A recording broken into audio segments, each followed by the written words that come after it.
দেখে কি মনে হচ্ছে আপনাদের আমি জানি না, আমি কিন্তু এখানে মশলাটা কষিয়েছি আর মশলার সাথে কিন্তু একটা টমেটো ব্লেন্ড করে দিয়েছি। আমি যেহেতু ইনস্ট্যান্ট মশলা রেডি করে তারপরে আমি রান্নাটা কমপ্লিট করি, সেই ক্ষেত্রে আমি এখানে পেঁয়াজ, একটুখানি আদা এবং জিরে, তারপরে শুকনা মরিচ, লম্বা শুকনা মরিচ, গোটা শুকনা মরিচটা আমি ব্লেন্ড করে নিয়েছি।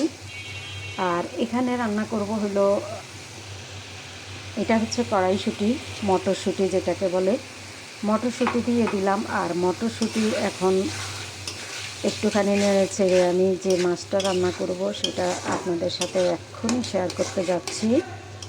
আমার রান্নাটা ভালো লাগলে আপনারাও একটু শেয়ার করবেন এবং আপনারাও একটুখানি আমার সাথে থাকবেন, আমাকে একটু সাহস যোগাবেন যেন নতুন নতুন কিছু ভিডিও আমি আপনাদের সাথে শেয়ার করতে পারি।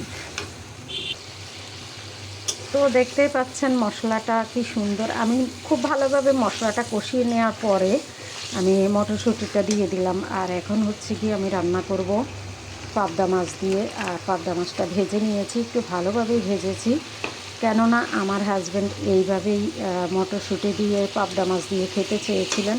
আর আমি আমার হাজব্যান্ডের পছন্দের খাবারটা রান্না করে আজকে আপনাদের সাথে শেয়ার করলাম। আমি জানি না ভালো লাগে কিনা আপনাদের কাছে, তবে আশা করি ভালো লাগবে, কেননা এটা আসলেই একটা মজার রেসিপি হবে।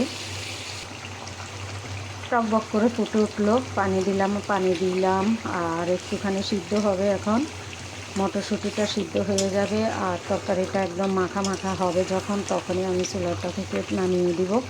আর আমি সব সময় একটা কথা বলে থাকি, যখন আমি রান্না করি, আমি যেহেতু বাটা মশলাটা ইউজ করি বেশি পরিমাণে, সেই ক্ষেত্রে আমার তরকারির ঝোলটা অবশ্যই মাখা মাখা এমনিতেই হয়ে যাবে। আর আপনারা দেখে নিশ্চয়ই বুঝতে পারছেন যে আসলেই কতটা সুন্দর হচ্ছে। এই যে, তো আমি তো ছোট্ট একটা ভিডিও আপনাদের সাথে শেয়ার করলাম, আপনাদের কেমন লাগলো অবশ্যই কমেন্টসের মাধ্যমে জানাবেন। কেননা আমরা যখন ভিডিও আপনাদের জন্য দেয়া হয়, তখন কিন্তু আপনারা যদি কমেন্টস না করেন তাহলে কিন্তু আমাদের মনে একদমই কষ্ট লাগে, ভালো লাগে না। তো ঠিক আছে সবাই, আমি আর লং করব না, ছোট্ট একটা ভিডিও আপনাদের সাথে শেয়ার করে ফেললাম। ভালো লাগলে আপনারাও শেয়ার করবেন। এই যে মটরশুঁটি প্রায় সিদ্ধ হয়ে গেছে, মটরশুঁটি তো মানে শুধু একটু ভাপ আসলেই সিদ্ধ হয়ে যায়। আর চুলাটা কিন্তু আমি এখনই বন্ধ করে দিব, কেননা চুলাটা বন্ধ করার সময় হয়ে গেছে। এখন বন্ধ করব দিব, তারপরে যখন একটুখানি ঠান্ডা হবে তখন তো আরও বেশি ঘন হয়ে যাব। তো ঠিক আছে সবাই ভালো থাকবেন, আল্লাহ হাফেজ, আসসালামু আলাইকুম।